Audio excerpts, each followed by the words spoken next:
Bonjour à toutes et à tous, bienvenue dans cette nouvelle série de reportages Inside intitulée Trek et Bivouac. Voici le générique.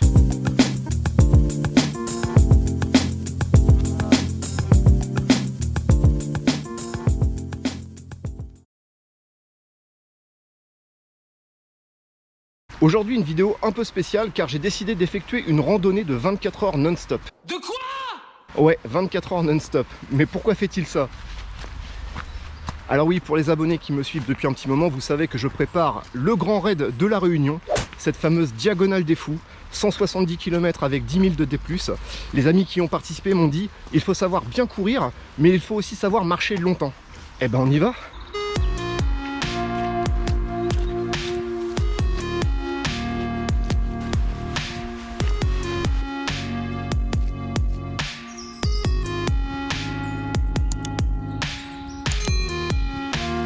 Alors oui, il y a quelques conditions pour réussir ce défi.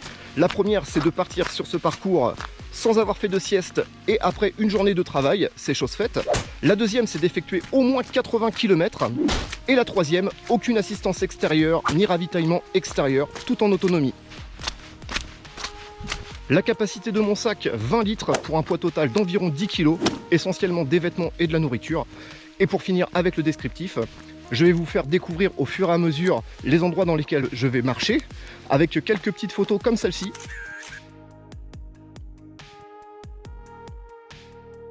Donc oui, c'est parti pour 10 km sur les crêtes d'Orival en direction de la commune de Wassel.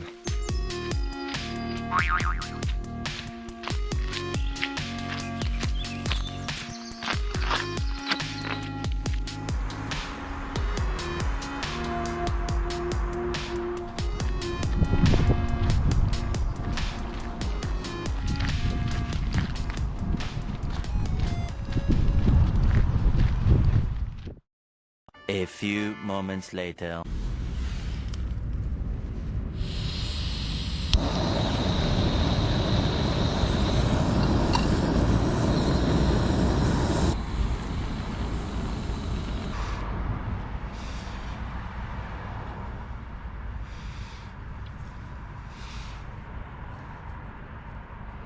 Bon allez, après ce petit poulet curry, c'est reparti. On est au 20e kilomètre, objectif Rouen dans 10 km, au 30e. Moins de 2 heures, ça serait bien. Bah, pour l'instant, tout va bien. Bon là, je suis dans la zone industrielle de Saint-Étienne-du-Rouvray. Je vous avoue qu'il y a mieux quand même. Je préfère être en forêt. Bon, pour l'instant, la météo est avec moi, mais je crois que ça va pas durer.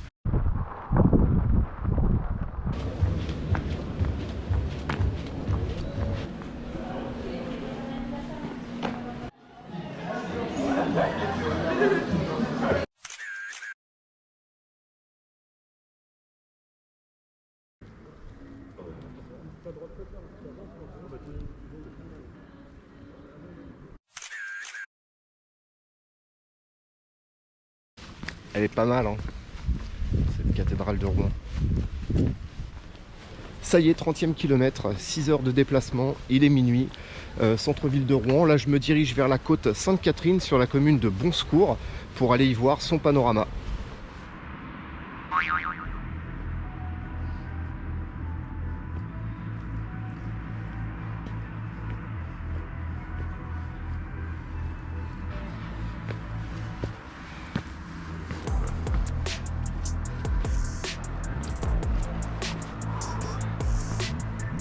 Bon, bien sûr, j'ai pas choisi la simplicité. Donc je vais atteindre le panorama par le sentier pédestre.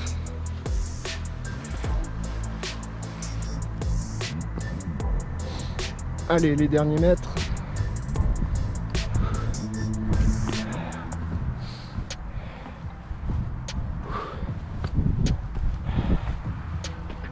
Et voilà.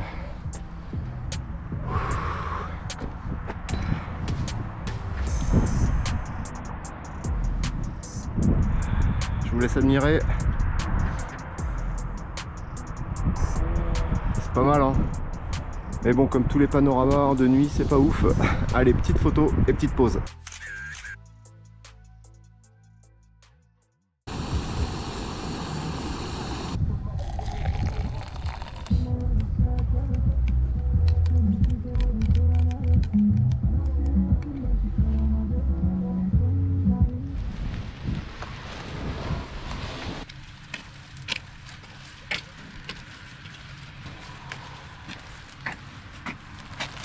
Bon, 40e kilomètre, je suis à la moitié là.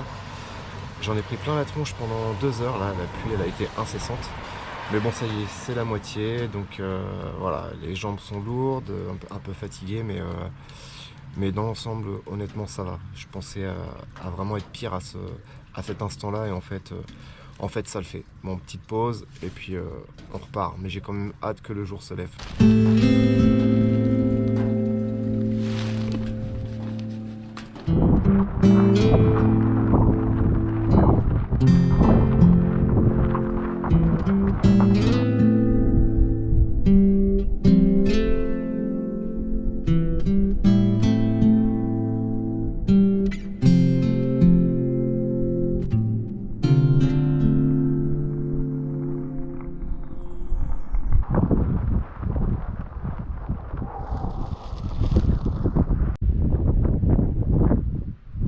Pour ceux qui connaissent, c'est là où habitait le cycliste Jacques Anquetil.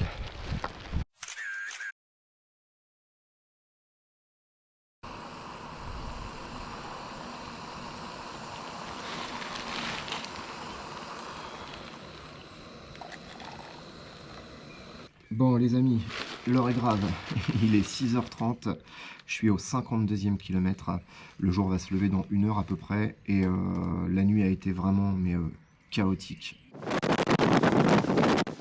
J'ai rarement vu ça au mois d'avril. Je vais me rapprocher de la route du retour et je vais prendre une décision à la levée du jour, alors restez avec moi.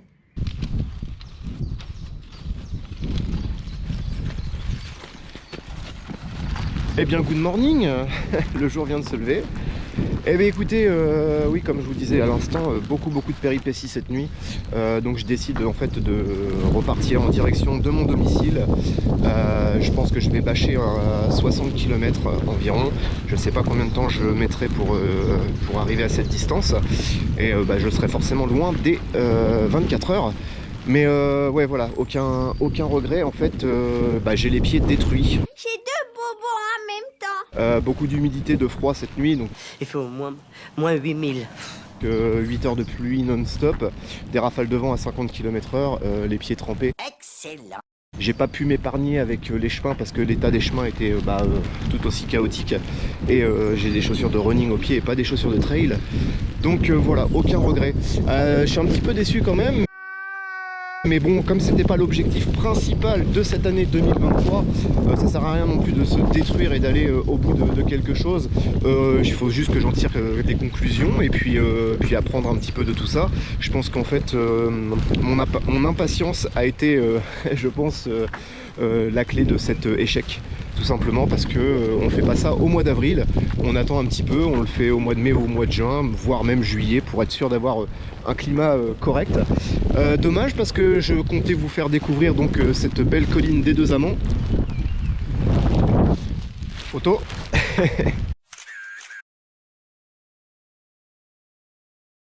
Ainsi que les écluses d'Amfreville-sous-les-Monts. Le lac de Pose. Et la forêt de bord entre Louviers et Val-de-Reuil.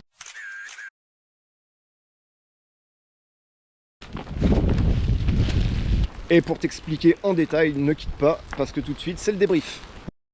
Allez, c'est le débrief, c'est le bon moment de se trouver, toutes les excuses du monde, enfin pas toutes, mais une bonne partie quand même. J'ai pris des notes, je vais aborder essentiellement les causes de l'abandon, aurais-je été au bout avec plus de détermination, les points positifs et ce qu'il faut retenir de cette aventure. Donc vous l'aurez compris, le climat est la première cause de cette non-réussite. C'est un facteur qui n'est pas maîtrisable. Avec le recul, on ne peut pas contrôler l'impact que cela a sur notre organisme. Le vent, le froid, la pluie, enfin je vous passe les détails. Alors avec plus de détermination, aurais-je été au bout? La réponse est oui. Mais cette expérience est une phase d'apprentissage ou un objectif principal? Là est toute la question. Ouais, c'est pas faux. Dans mon cas, c'est un exercice de préparation, donc aucune obligation de résultat. Les points positifs de cette expédition, c'est une fois de plus d'apprendre et de sortir de sa zone de confort. Être autonome dans la difficulté, mais aussi de tester mon matériel, c'est très important. Les points positifs, c'est aussi quelques petites statistiques que je vais retenir, comme un parcours de 60 km à une allure moyenne de 4 km de l'heure pour un déplacement total de 15 heures. Et franchement, c'est loin d'être ridicule. Bon, là, c'est vrai que j'essaye quand même de me convaincre. Et pour finir, ce qu'il faut retenir de cette expérience, eh bien, c'est l'expérience.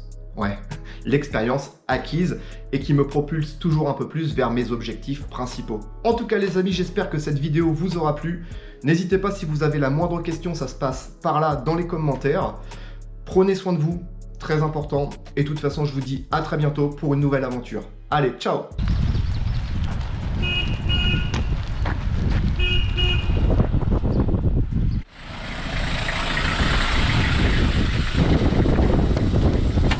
Bonjour monsieur, Ça va bien? un aller simple pour le purgatoire, Allez, c'est pas de souci. possible. Si vous avez été dans l'enfer longtemps, c'est pas bien sûr. Allez, merci.